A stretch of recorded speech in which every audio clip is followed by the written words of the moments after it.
आज एका आईशी मी बोलले,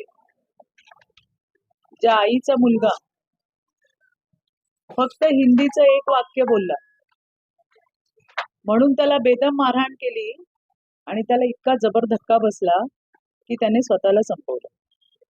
अतिशय सुसंस्कृत आणि सुशिक्षित परिवार आहे खैऱ्यांचा. आई वडील दोन्ही मुलं हे सुशिक्षित आहेत, सुसंस्कृत आहेत. मुलाच्या आईनी जिच्याशी आम्ही संवाद साधला, महामानव डॉक्टर बाबासाहेब आंबेडकर आणि गौतम बुद्धांच्या विचारावर चालणारा आमचा परिवार आहे.